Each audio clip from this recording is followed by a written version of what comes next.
right. All right, everybody. Happy Friday. I hope you had a great week. Welcome to another Future Focused weekly Q&A. I'm back after, well, I was live last week with a different focus on kind of my predictions for 2026.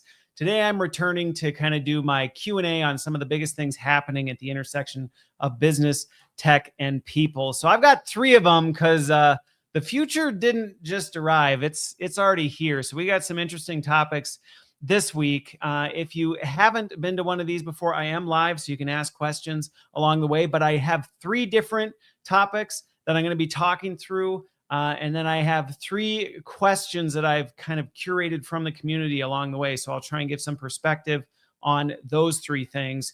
And so the three things I'm going to talk about today, and I'll go through each one in more detail to kind of kick off the section. Hey, from Kenya. So the first one is the whole Grok situation and what's gone on there with the whole release of the Flux image generation capability and some of the inappropriate use of that, and the XAI's team's response to it and since subsequent response. So I'll fill you in on that. Then there were some goats and monkeys that escaped in St. Louis, and AI actually played a significant role in causing some major chaos related to that. And then the third one is I'll just be answering some questions. CES 2026 recently happened. If you're not familiar with that, I can't even remember what CES stands for, but it's kind of the big tech event. And with that, you kind of got to see all the latest and what's breaking. And so I got a bunch of questions about that. I wasn't actually able to go, but I did, I watched, I don't know how many videos on some of the biggest things there and had some friends who were there. So I'll give you a heads up on kind of what's late and breaking in the tech space. But so the first one, let's talk about this Grok situation. So if you didn't hear about this, in the end of December, I think, they created their latest generation of image generation capability. Okay, so every one of these big AI models has it. Google's got Nano Bananas. I can't remember the name of OpenAI's off the top. So not Sora. Anyway, and so XAI's is Flux. And what happened was they released this, and they had some major kind of like their whole thing that they branded it as was, this is going to be the unrestrained image generation. We're not going to do anything. We're going to allow you to do whatever you want with it, which hopefully me even saying that, you can already start imagining, oh boy, that's going to go really wrong really fast. Well, I don't blame you for not being a terribly big fan of AI as an artist, which we can talk about some live questions with that if you want as we get into it. But anyway, this image generation capability launched with pretty much zero restrictions. And that was kind of the selling point, is you can do with what you want with it. And then it didn't take more than a few weeks, and Grok was in some serious hot water because one of the number one things people were doing with it was taking pictures of real people and asking it to basically take their clothes off, including children. Okay. Which I'm not even going to get into my feelings on that, because to me, it's just like, I can't even see a world where anybody would defend that. But it was everywhere, and they tried to kind of like hide it and bury it, and it didn't work. And people were, outraged over it. And as a dad to 8 kids, 3 daughters, I'm like, this is disgusting that this is a thing. Now, that was bad enough. Okay. But I'm talking about it at length next week in my longer form podcast and my Substack. So I'll get into more kind of what can we learn from this? Because the reality is there was a lot of like, oh, oops, like, how did this happen? And it's like, well, you made the decision to lead with this kind of strategy of people can do whatever they want, and then you're surprised when what they want doesn't go well. And so when it comes to that, so then the problem that blew up was initially the solution was, well, we'll just move this to paid subscribers, which that caused even more outrage, because it was like, that's your strategy. You're going to try and monetize this. You're going to try and bump your free subscribers to the paid subscription. Now, granted, I don't agree with it, but I can see where somebody might say, well, isn't that going to discourage people from doing it? And then the other defense was, then we have their credit card information on file. But as you can imagine, people were not satisfied with that as a thing. Now, to the comment that said, oh, they've already fixed it. No, they have not fixed it. They tried to put something in that, banned people from using certain kinds of edits. And unfortunately, this is the reality with these big AI models. You try and fix it after the fact, you kind of can't. You can put a Band-Aid on it and see how long it holds, and it lasts for about 30 seconds till people figure out how to do a workaround on it. And that's the thing, is when inherently built into the design and the strategy is people should be allowed to do whatever they want. And then the Shoggoth takes off and you're like, oh, quick, put another mask on it. It's like, well, that doesn't work because the Shoggoth is still the Shoggoth. And all you did was put another latex mask over it, which is only going to last for about 5 seconds. And so, yeah, on January 14th, 2 days ago, they banned a certain degree of edits for real people, which again, just is like, okay, well, so how are you defining AI can't distinguish a picture of a real person versus a fake person. And people very quickly figured out, oh, we can't use this word. Now we can use this word instead. And so the whole thing is likely going to continue to cause some major problems. There's countries, Indonesia and Malaysia, are planning on banning it. There's a bunch of regulators looking into how do we hold XAI accountable for that capability. Do we fine them every time it does something like this? How do we discourage people from doing it? What kind of actual user accountability? I mean, it's creating some real messes that, again, it's not that the other platforms, well, so first of all, I think the challenge is it's not like this is the first time this has ever happened. Okay. People have been photoshopping people forever. It's just now with 2 sentences, you can do it. And so we've democratized a capability that formerly at least took a little bit of technical know-how and a little bit more like intention than just like, hey, this would be funny type of a thing. And so we've got some real problems on our hands. Now, the other AI companies, it's not that their tools can't be exploited, but because they've taken a more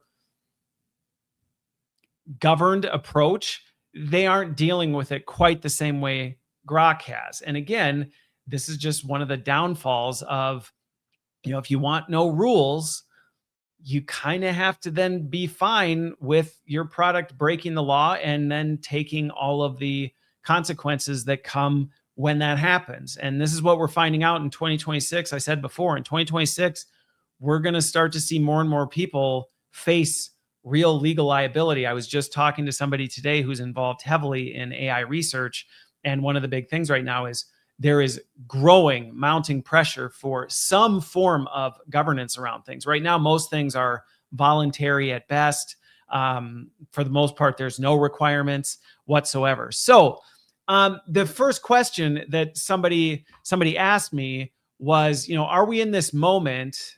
Yeah. So Professor Hoffman, I'm talking about 3 different topics and then answering some of the questions that came from my community, but I'm live. So if you ask questions, I'll answer them here. So the first question I got is, are we reaching this moment where move fast and break things, which largely has been the movement of AI? It's like, we're just going to do whatever, scrape every piece of data we can to the person who joined, who's an artist. We're going to steal all people's creative works. We're going to feed it into the machine, and we're just going to, we'll deal with the consequences later. And so the question this person asked is, are we finally reaching a point where there might be criminal liability for the platform owners? This is where it gets complicated. I have a number of friends who are doing some legal work in the AI space right now. And there are some factors that become very difficult with this. Let's first start talking about like the base model companies. So the Anthropics, the Googles, the OpenAIs of the world. There may be more pressure for like criminal liability, likely not criminal liability, but some form of liability related to this. I think the challenge right now is there is so much geopolitical global pressure right now. out of fear that like whoever wins the AI race, that I almost feel has been like, we created this term so we could justify doing whatever we want to do.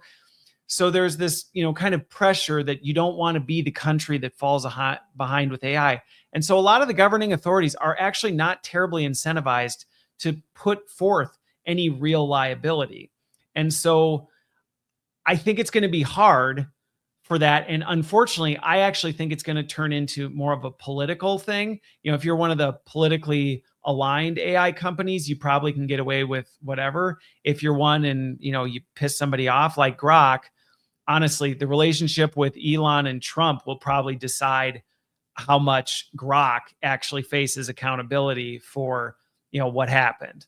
And I think that's an unfortunate reality. Now, there's pressure to keep pressing down on this. I just think it's going to be a while before we actually see any real action. Every single major liability or governing attempt on the major companies has usually been shot down or neutered to the point where it pretty much doesn't do much of anything. Now, where I think as users, those of you probably watching or listening to this, need to be very mindful. I just recorded a podcast with somebody else this week to talk about it, is the fact that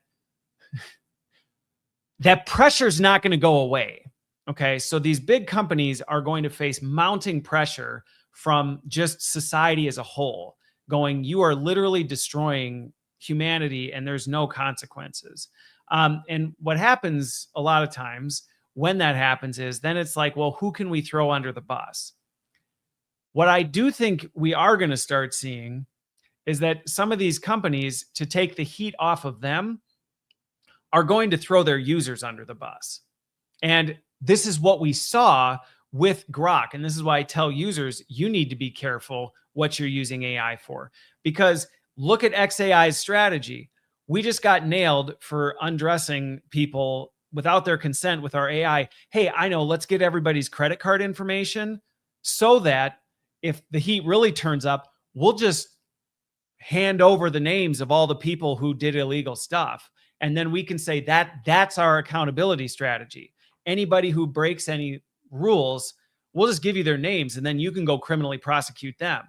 And so that's why I tell anybody I talk to, you better be really careful what you do with AI, because it has receipts, and that's not going anywhere. Hey, David, that's not going anywhere. And if anything, as the pressure on AI companies turns up, you as the user are going to be the one that they'll throw under the bus to save their own skin. And so looking at this Grok situation, do I think XAI is likely going to face serious liability for what it did? Because the thing is even if it's like, oh, to the person who said before, oh, XAI responded to it. Yeah, okay, that doesn't do anything for what already happened. Like, it's the damage is already done. People have already, it's gone viral and all this stuff. You can't undo it. And so the pressure's there. And I'm already seeing this in some cases where people are being literally convicted of things based on their AI records. Because again, to the AI company, to save their own skin, hey, to keep, governing authority happy with us, we'll just turn over people's chat logs. We'll just turn over people's stuff when, they get in trouble and people come running at us. And anybody who's like, oh, I used an incognito conversation. Well, legally, they have to save all of those conversations. So if you think you're anonymous on AI, think again. I mean, my standing rule for my kids, my standard for my kids is I'm like, first of all, don't do anything you wouldn't want showing up on the news in the first place.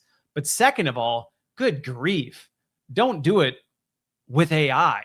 Like, you might as well just prepare for things. And even instances where we see people who, because all this stuff ends up getting fed back into the Shoggoth, it mixes things up. And there was a musician, I talked about it last week, who got canceled because AI made a bunch of statements about them that weren't even true because of how they used AI or because how people were talking with AI about it. So just be really careful. So do I think the big platforms are going to face accountability? Probably not in the near term. Might they at some point? Might there at some point be some huge class action lawsuit that makes them finally do it? Maybe. But if anybody knows anything about class action lawsuits, they usually take forever, and there's a lot of stuff. Yeah, and I agree, David. Like, everybody should be asking, if this could be tracked back to me, am I willing to face the consequences for what I'm doing? Like, if your answer is yes, okay. And even if it's not consequences, like, one of the big things right now is everybody's balking about the fact that, their top secret proprietary AI prompts are being copyrighted. And I'm like, well, first of all, one, that's not copyrightable. But second of all, you thought the prompts you were spewing into AI were not going to, like, you could somehow retain that? Like, it's going to be so anyway, but I think, to your point, David, that's the best way to go, is just don't do anything with AI you wouldn't want the whole world knowing you're doing. And then you don't have anything to worry about. And by the way, because I will get this email, I'll get this email and this message later, is like, oh, so you're blaming people for the responsibility the big tech companies should take. No, that is not what I'm saying. I'm in no way saying that big tech companies should not be held accountable. I absolutely and firmly advocate for accountability, and they should be held more accountable. I'm just saying the reality is this is where we are. So play smart. Just play smart. And that's what I'm getting at. It's not don't hold them accountable, hold people accountable. No, they should be held accountable, but in a world where they most likely won't, and you likely will be the one that gets thrown under the bus, play smart. Play smart. Okay, so then the second question was actually related to this whole paywall strategy that they took, that they've since reversed just 2 days ago. But, like I said, their whole thing was, oh, well, we won't turn off this, flux capability of, undressing people with our app. So how about we'll just put it behind a paywall? You have to be a paid subscriber to do it. The question was, is locking that capability behind a subscription actually a safety strategy or just a way to monetize abuse? Here's the thing, and people may get mad for me saying this. I don't agree with this conclusion. Okay, so I'm going to just put that out there first. I don't agree with this conclusion. However, I've been around enough people of wildly different worldviews where I don't necessarily think that everyone, maybe some of the players who were involved with that being the decision they took. And actually, it's funny, David, you mentioned this because I worked for Big Tobacco for a while. There are people who are in industries that are questionable, who make really questionable decisions that truly are not trying to be nefarious. Okay. And I say that having worked in Big Tobacco, I've worked in some other industries that, set people off. There sometimes are people who they literally go, well, this is the best path. So is it possible that their strategy to paywall the undressing capability is it possible legitimately somebody was like, look how many users we have, and most of this is happening from anonymous accounts, 98% of it, nobody wants to do it with their paid account type of a thing. So if we do that, we're going to pretty much eliminate it. It's possible. It's possible. I don't have access to XAI's numbers. Maybe they ran the report and saw 100% of this activity was being done by anonymous accounts. And they went, hey, if we paywall it, nobody's going to do it. That's absolutely a possibility. I don't necessarily, based on other things I've seen Grok do, think that that's what was 100% behind it. But do I think there was probably a mix of, hey, we might reduce the server load on that kind of behavior, and hey, there's always the upside that maybe somebody buys a subscription who didn't have one before. I would almost wager a very safe bet that was part of it. That there was definitely a like, hey, maybe we paywall it and then we can make more money because, we can't. So I think it's a mix. It's probably both monetizing abuse and playing it safe and trying to address the problem. Do I think it was the right strategy? No. No. That's how I would put it there. I'm watching the comments come in too. So then the third question I got. Well, so let me address some of these comments that are coming in, because like your point, PC Aviator, about kind of thinking of AI as an extension of your private thoughts.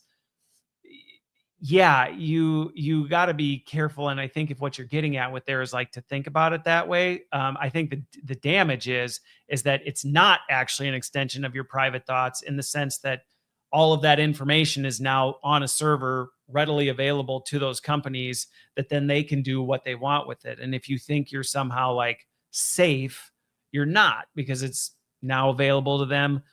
Already in the last couple years, we've seen so many different like leaks of this stuff. So anyway, so the third question I got was, Asia's banning it, the US is debating it. Are we entering an era where AI capabilities change based on your zip code? So two things with this one.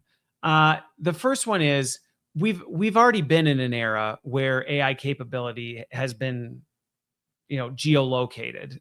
Depending on where you are in the world, you have different access to different models, different capabilities, all this other stuff. So I don't know that we're entering an era. I think we already are in an era. I think the Grok situation that it kind of interestingly brings up is, I think this is where we start getting into a class conversation. And I do think we are going to start to see things where even, and I'll get to this when I get to the CES 2026 part of the conversation, we are going to see AI capabilities start to be used as a way, depending on your financial capabilities, you're going to have more access to certain things, more capabilities. And so I do think there is going to become a bit of a class difference in AI. The location piece, that's already been the case. That's already there. I think the class piece is going to be a relatively newer one, as more of this tech, right now, most of the AI tools and capabilities that come out, for the most part, are readily available to most people for free. Not really, you're the product, but you know what I mean? Like you can get access to one of the models, and maybe you don't have access to the latest and greatest and all the capabilities, but most people don't even use those capabilities that most AI platforms have. Most people don't even use the max of what they have access to. So with that, I do think, though, as you look at some of the new tech products coming out,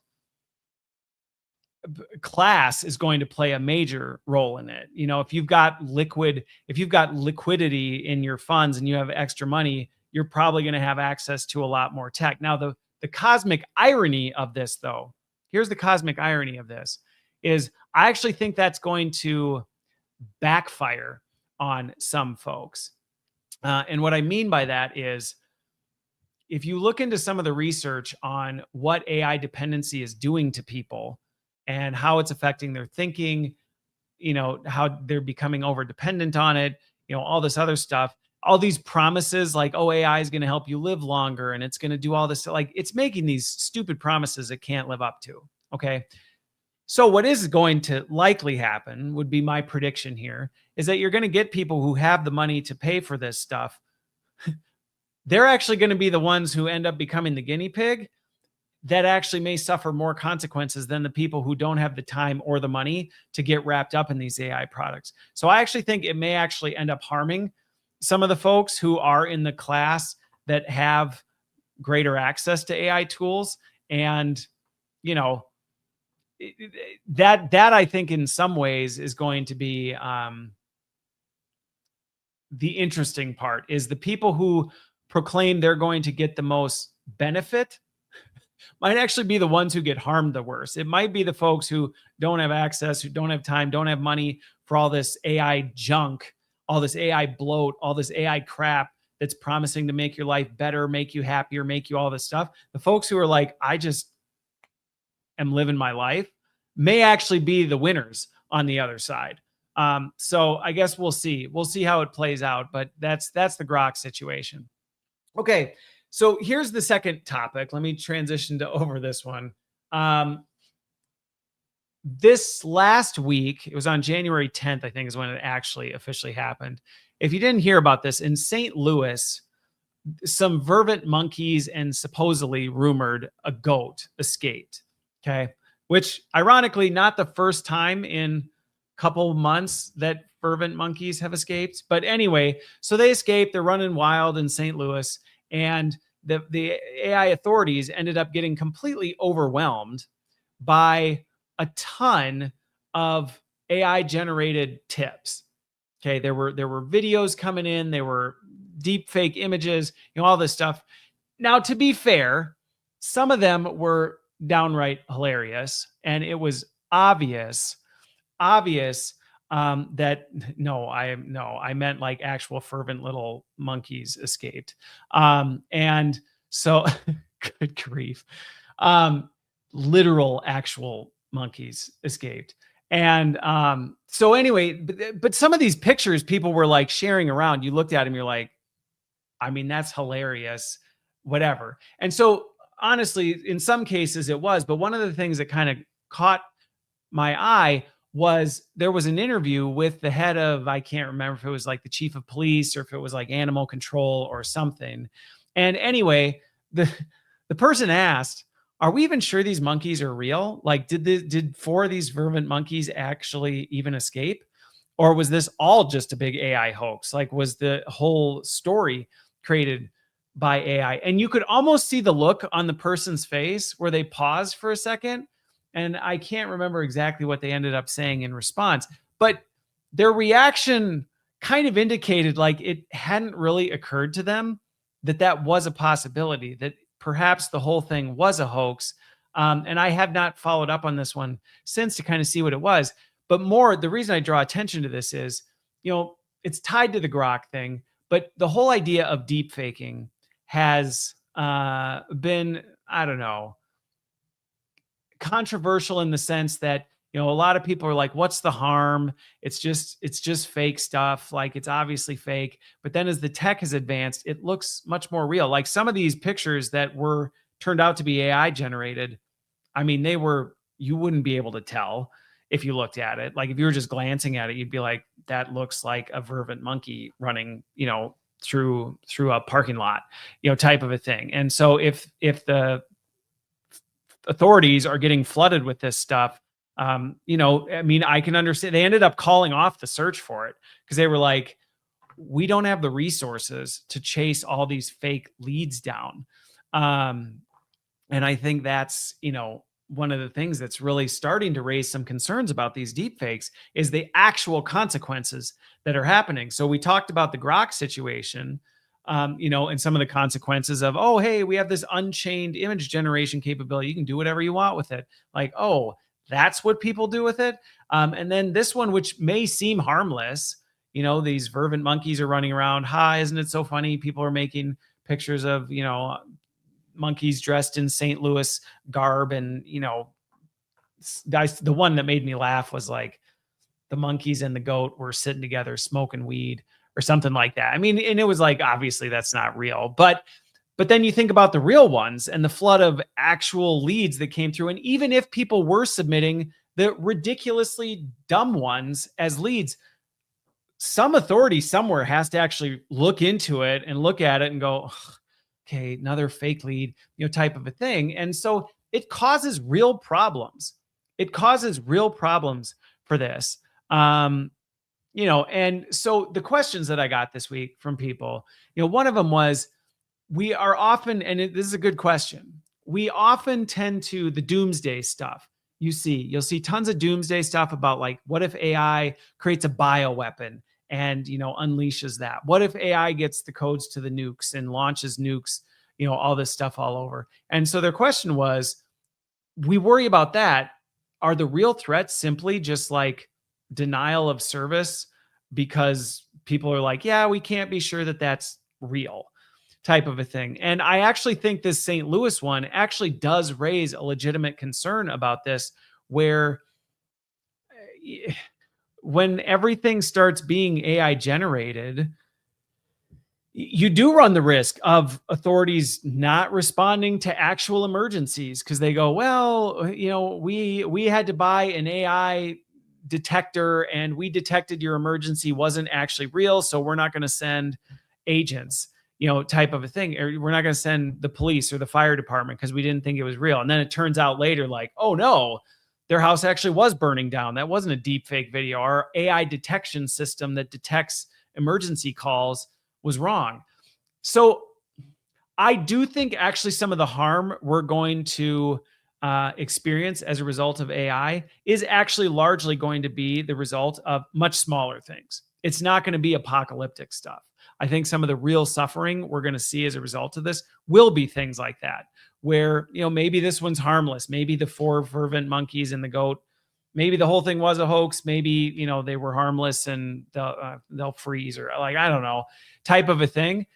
But there are going to become more situations where if every time anything comes in to the police or the fire department, they get flooded with hundreds of fake things, well, then they're going to have to respond. And a perfectly good example of this, okay, if you're like, that's not really going to happen, let me give you a perfect example of where I've seen this play out legitimately, and it is crushing people big time.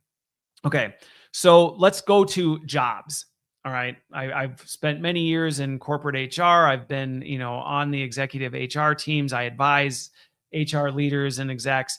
And one of the things that this isn't even now, this is a problem companies are still battling, but even in a couple years ago, they were battling this, is people figured out they could use AI to apply for countless jobs. They could train an agent very quickly to go out, tailor their resume, and just apply them to 1,000 jobs in a night. And there's been stories of this where like people wake up and their AI agent applied them to 2,000 jobs and they had 300 callbacks the next morning, which sounds great in reality, or, it sounds great in the short term. Hey, cool. Like, why don't we all just get these and we can all apply to 2,000 jobs in 24 hours and then we can all get better jobs. But here's what happened was the HR systems started getting so overwhelmed with ill-qualified candidates because AI would just make up stuff and, edit their resume. It would apply them to jobs they weren't, qualified for, all this other stuff. And so then the companies had to respond. So then they do AI filtering. They put that into their ATS system. And then, then you hear reports now where like 90% of applicants get auto declined as a result of this. And so what do people do? Well, they create better agents to do the whole thing. Then the companies just respond by automating more of the process. And as a result, the vast majority of people can't even get a call back for a job they're actually qualified for because they, the AI system. And I think that's a similar thing. And so we now see people who I have several friends who have not gotten a call back from a job in 6-9 months. And it's because they just get an auto decline. They apply to a job and it just shoots straight back. So there are real consequences to this kind of stuff, and we're already seeing it. So would it surprise me at all if we saw the same thing happening in, emergency services or, any other kind of thing where you need to call for? I mean, we're seeing it in customer service. Companies are putting AI bots as customer service agents pop up, because they can't deal with stuff, but that's not even fueled by deepfakes. So anyway, so the second question I got, yeah, I know, David, the AI arms war is where everybody's losing. Companies are losing, people are losing. Like, it's just bad all around. It's just not good. Which, quite frankly, in the work I'm doing, unless you're really intentional and surgical about where you're doing AI, it normally doesn't go well. It really normally doesn't go well. Okay, so the second question related to this I got was, if an AI hoax wastes police resources, should it carry the same penalty as filing a false police report? I would say yes.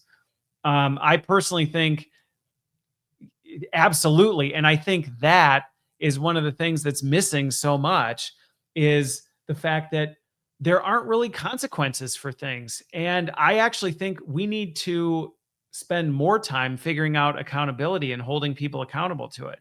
I mean, that was my warning with the Grok thing. Be careful what you do with Grok, because if XAI faces enough heat, they'll just throw its users under the bus.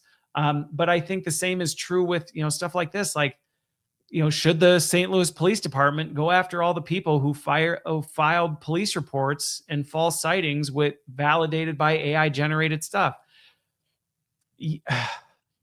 Yes and no. I mean, the reality is they got so many they couldn't even follow up on them. So I don't know how they would manage that. But I do feel like there's actually almost an even greater, because here's the thing: if you submit see, even now as I'm thinking about it, I'm kind of like wrestling through how you would actually execute this. Because if you think about a tip line, if you're calling in a tip about, a potential police report or something like that, they still have to prove you knowingly did it, deceitfully. And that's the problem with deepfakes is, did you generate the deepfake to submit the false report, or did you see it and so you just reported it? And maybe that's just something they would have to, change the way they take inputs. And again, this is the kind of work I do all the time with companies, is like, think through how would you actually do this. So I'm actually kind of doing a little bit of a real-time thing, where they may have to go to automated tip taking. And one of the things is, are you saying that, to your knowledge, this is a legitimate thing?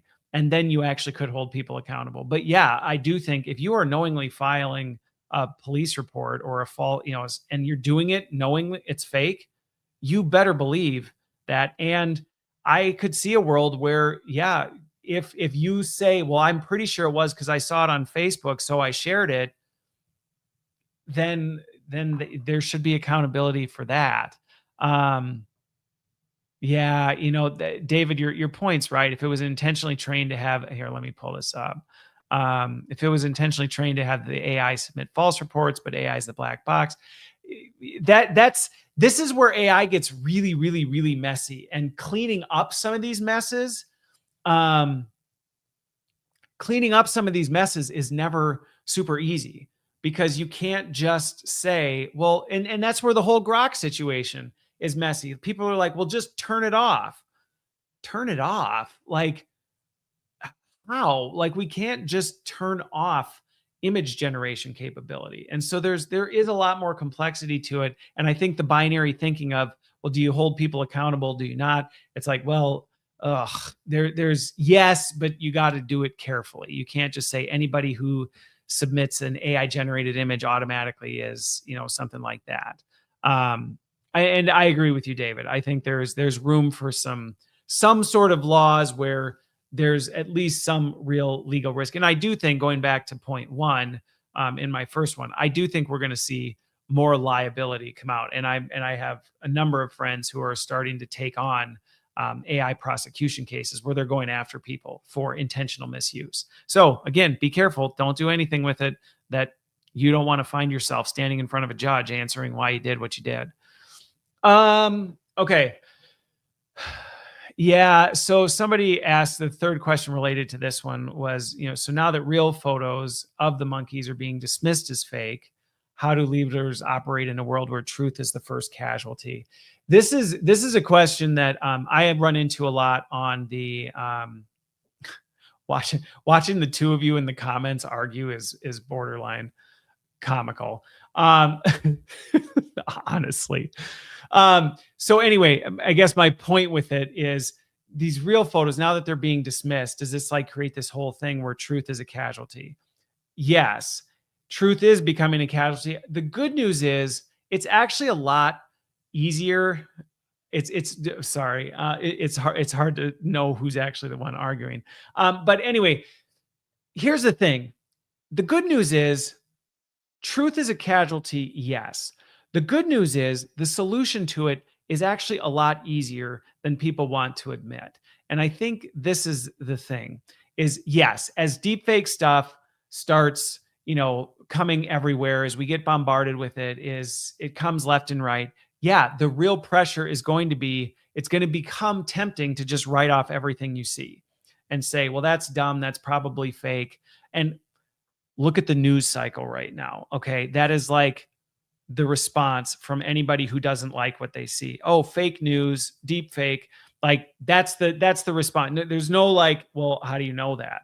And that actually gets to the solution that I think many people, we actually can fight back against this whole casualty of truth, which is one, not just believing what you see and actually asking follow-up questions.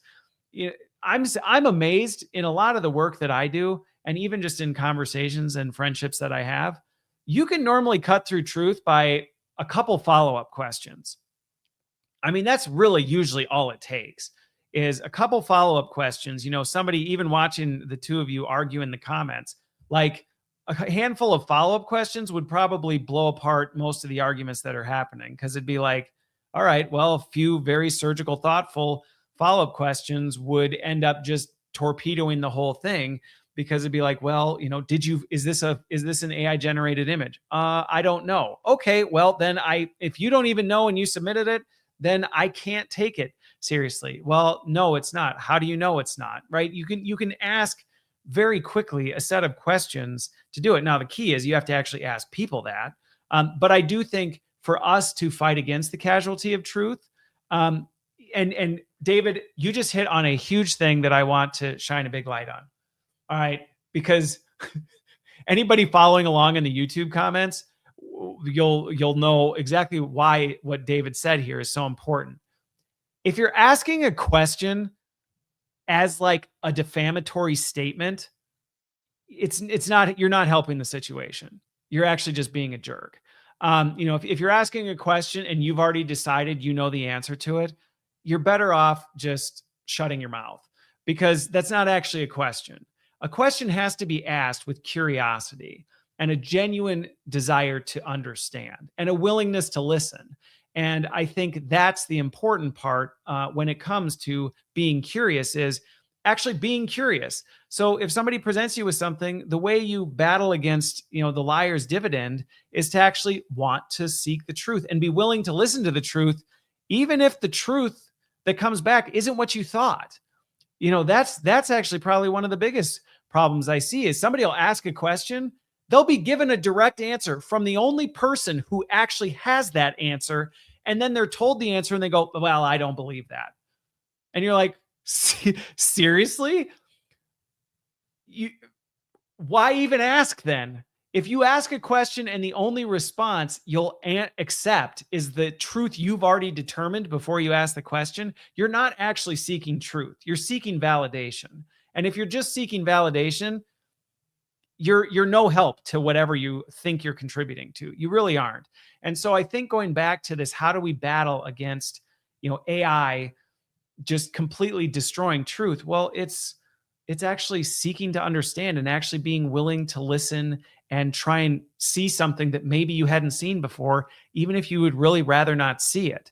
And when you're willing to do that, you can pretty quickly discover, like, yeah, that's not really true. You can cut through the noise much easier. And I think largely we're all going to have to get a whole lot better at this, which we don't do a very good job right now. I mean, honestly, look at the news, look at social media.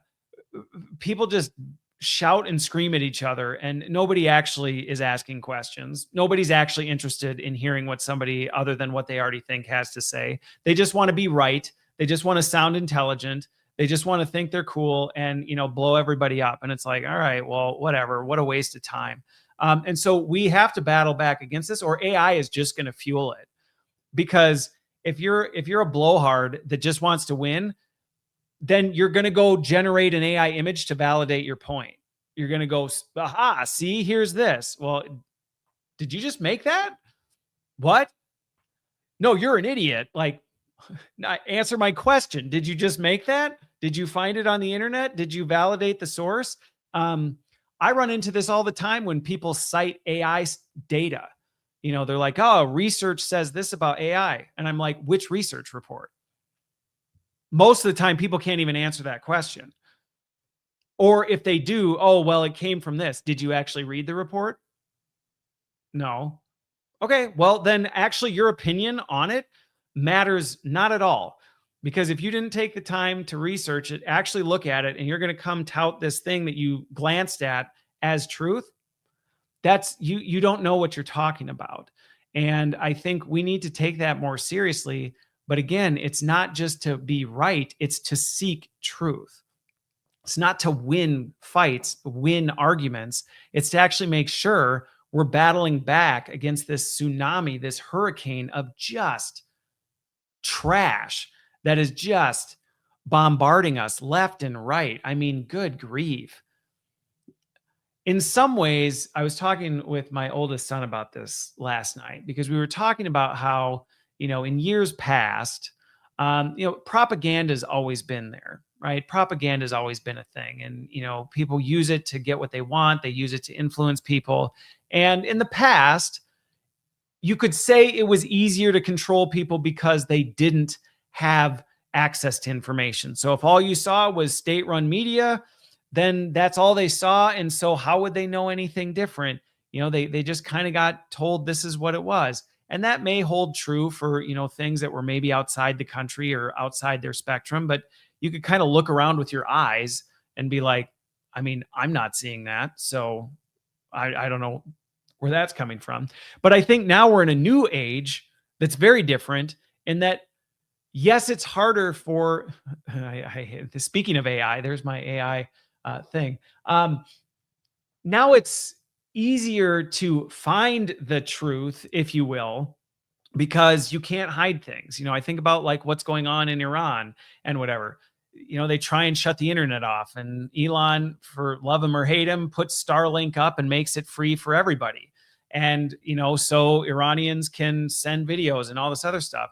So yeah, it's easier for truth to get out, but the response from society has been, okay, well, now we're just going to flood the market with so much stuff.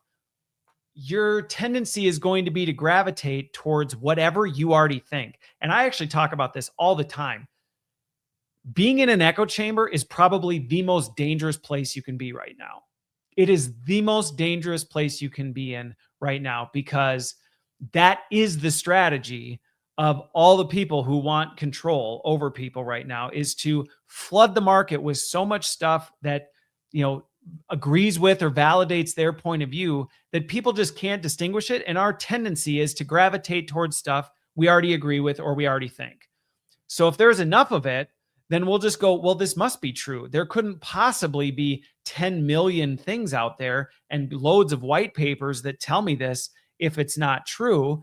And so we think, gosh, I hate the phrase, do your own research. I hate that freaking phrase, because most of the people who say do your own research are actually people who are just reading in their echo chamber. And they think because they found 1,000 sources that validate what they already thought going into it, they did their own research.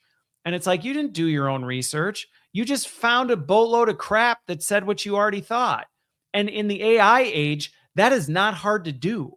And so I actually think more than ever right now, we actually have to lean into and seek to understand the things we're not comfortable with, the things that make us angry, the things that we don't like, the things we've been trained to say, that's our enemy, that's the problem. Those are the things we actually need to lean into and go, I actually want to understand that. I actually want to hear them out. I want to hear if this thing I've been told or that I believe or that I have found tens of thousands of resources that is said is true. I actually want to go check it out and see for myself and actually examine this and have that conversation. Because if you don't, you are so easily controlled right now. Like it's honestly, like with some of the companies I work with, I see what they're doing with this AI data. And it's like, if people knew how much companies just laugh at the fact they're like, it is so easy to get people to do what we want. Like, it is so easy to get them to do what we want. All we have to do is this. We tweak this one thing and like people just shift this way. We want to make them mad about this. Here's what we do. We just do this. We want them to buy this product or, move in this direction. This is all we got to do. We just got to flood the market with enough stuff that they already think. And now because of AI, we already know enough about them to know what things they already want to hear. So all we got to do is personalize and tailor our crap to sound good enough for them to believe so that they'll buy it. And then when they see the truth or a different perspective, they'll immediately write it off because they'll go, fake news. that's not real. Like, and I know because this thing contradicts it. Well, that thing contradicts it because they know that's what you don't want to see. And so they've given you all the talking points to shoot it down. Like, it's just more than ever. I mean, I've always been a fan of, you need to talk to people who think and look differently than you. You need to listen to people who you don't agree with. More than ever, that is essential if you are going to survive. You are in major trouble. And yeah, I think PC Aviator, it's sad that we have to say this. It is sad that we have to say this, that if you haven't been exposed to lying, coercion, deceptive people, if you haven't had exposure to people like this, which you probably all have, whether you recognized it or not, but it's sad that that's like becoming a competitive advantage. Like, being burned and exploited actually can work to your advantage in these days because you see through some of this stuff. And so when somebody goes, look over here, you're like, why? What do you not want me to see over here? And then they freak out and you're like, what? You think I haven't played this game before? You think I don't know what you're trying to do? And so it is a disadvantage that I think some of the people you actually need to lean into are the people who've been burned, but instead of that burning resulting in them wanting to be the exact same thing, but for the other team, they actually go, no, I actually want to just make sure nobody gets burned. That's actually what I'm committed to doing. Even if you disagree with me. And this is one of the things I lean into all the time. I'm like, hey, if you don't agree with me, I'm totally fine with that. We can have a respectful conversation. I genuinely want to understand where you're coming from. I genuinely want to do this. And if I tell you something that maybe offends you or you don't want to hear, it's not because I'm mad at you and you're an enemy to be defeated or I want to win. It's just because I want you to consider this other perspective that you're not. And if you consider it and you weigh it and you go, thank you, I get it. This is not the way I'm going to go. That's fine. That's fine. And, PC Aviator, to your point, I've got 8 kids. So I've got 8 kids between the ages of 1 and 15. And so thinking about the next generation is something that's on my mind all the time as I think about how do I prepare my kids for this, in a way that isn't like, I don't want them to experience what I had to experience so that they know what it's like to be burned, to be, exploited. Like, I don't want them to have to go through it. And yet I want them to understand and know how to watch out for it. And so what I've found, at least with my kids, is I actually spend a lot of time talking with them about some of my own experiences and some of the things I've been through and give them the why behind it. And we do a lot of, this may sound kind of dumb, but like I loved mock trials when I was a kid. I actually thought I was going to be a lawyer. And so I loved mock trials and I was going to get into it. And so I love actually doing that with my kids, like saying like, let's take a situation. We actually talked, at least with my older ones, we talked about this Grok situation and we talked about it and we said, all right, let's say something like this happened. What would be the different perspectives people may bring to this? And we talked through that and, talk through, well, why might somebody want to do this that wouldn't, what might be a reason they might want to do it that isn't there? And what kind of questions should you ask so that you can dig into it? And I think for me, one of the things I focus a lot on is trying to teach my kids how to be curious and investigative in a productive way so that they don't have to get burned. Because to your point, PC Aviator, I don't, and sadly, one of the most prominent things I see from people is, and this is where you see people with good intentions doing terrible things, is they think they're helping with that. They're going, I'm putting people through this because I had to go through it and it taught me something, so I want others to experience it. And then you just become a different version of the same monster that you had to deal with. And so I think it's about saying, let's find a better way. Let's find a better way to help prepare people for the really wild future that we have ahead of us without having to say, we got to, make you be like, go through it so that you go, man, I never want to have to do that. And, we'll see. But I think we've got some interesting times ahead of us, to say the least. Okay. So topic 3, I'll buzz past this one since it's just kind of like some tech stuff. So if you didn't know, CES 2026 happened. It was out in Vegas. It's kind of where like all the latest and the greatest gadgets get, showcased and all this other stuff. And so I watched like, what are the latest products? Gaming's a big thing right now. That's always big out there. So, there's this. I will say some of the most concerning things was companionship stuff with AI. So AI companionship. And I'm like, that is not good news. They are still determined to push wearables, which the one thing I really appreciated about a lot of the people, and you could tell even the vendors selling this stuff are getting hit with this a lot. Lots of people are asking, how do we make sure it's not always on? How do we have control of the data that these, wearables have? If I'm wearing a pair of glasses that has cameras and microphones running, how do I know that that's not being fed back to something? How do I make sure it's actually off? Just because you tell me it's off, how do I know it's off? So I was actually really encouraged to see the skepticism of people because I've said for a long time, wearables is going to be the big push from big tech because they are running out of data to train AI on, and they need real world data. Now, vehicles is one of their big sources of it, but if you really think about the kind of data that they're getting from vehicles, it's not nearly as helpful. It's not nearly as helpful for training AI on how to understand people.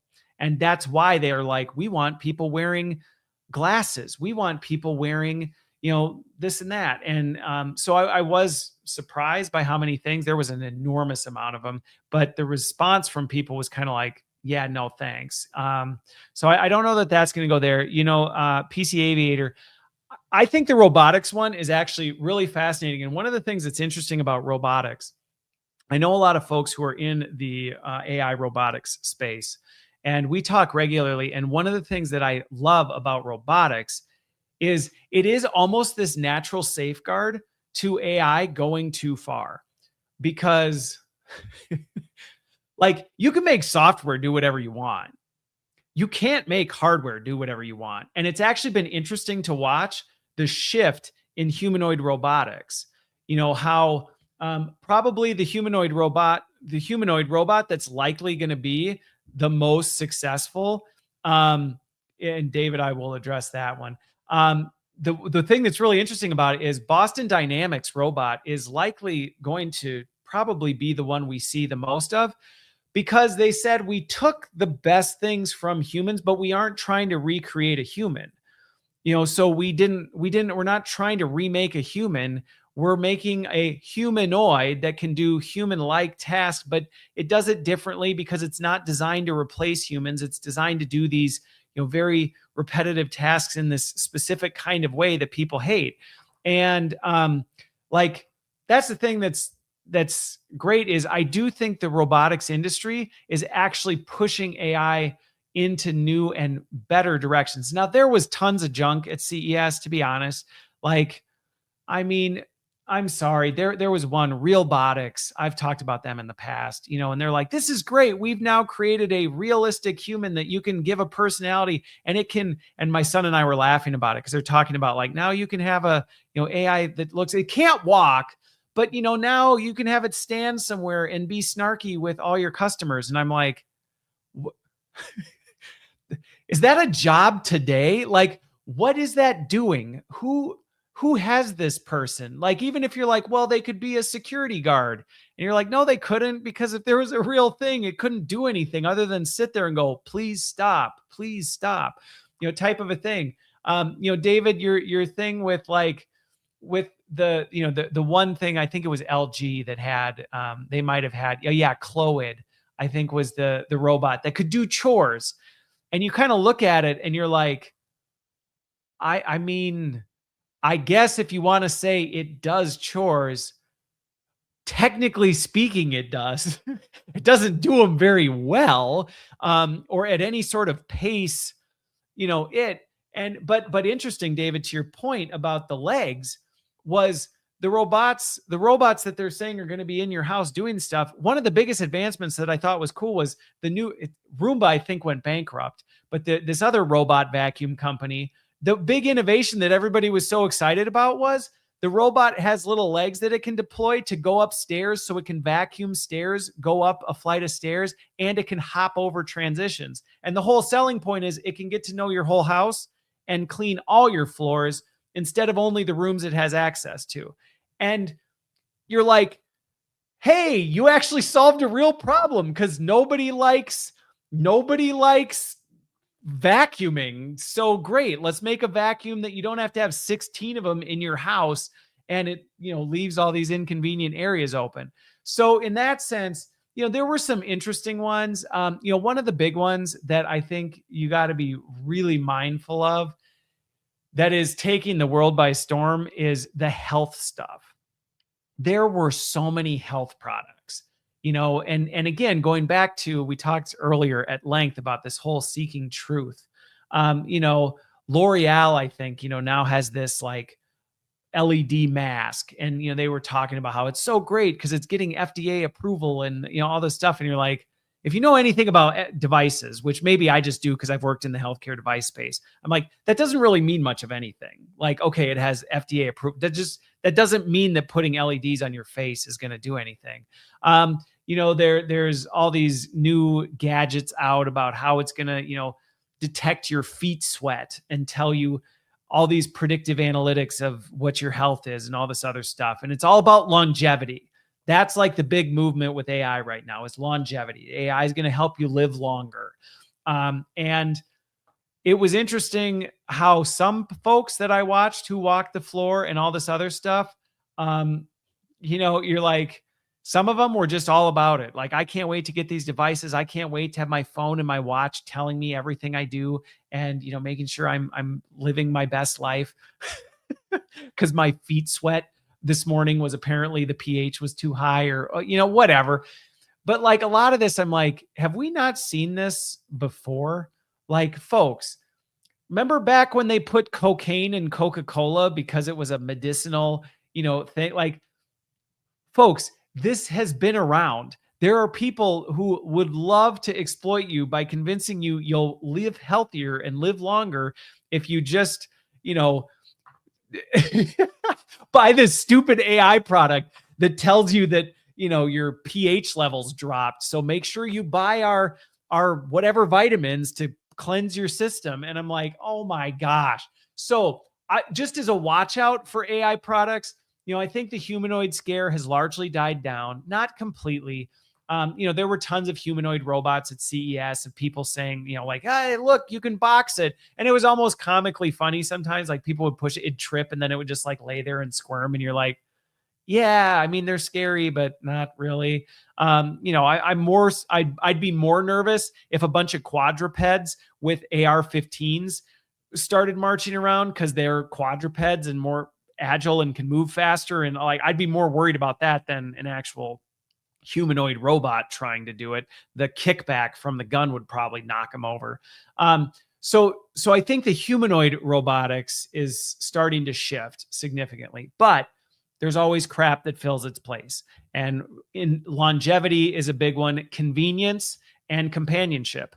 Those are some of the biggest things to watch for in AI products that I would say are the snake oils and the dangerous things. One that I just was like, oh my gosh, please don't do this, is I think it's Razer, not the scooter company, but Razer has this literally AI avatar of an anime character that gamers can now, it comes out later this year, that, you can put it on your desk and you can talk to it about like how to best play Counter-Strike in this. And it's, of course, a little anime girl type thing. And it literally says it's like your new companion. And I'm like, do you really think it's good for young men who are already addicted to gaming, don't go outside enough, probably, struggle with, connection in a person-to-person sense? You really think it's a good idea for them to now have an AI avatar of a little anime character that they talk to, that's going to become their girlfriend, that they can talk about Counter-Strike with? And like, come on.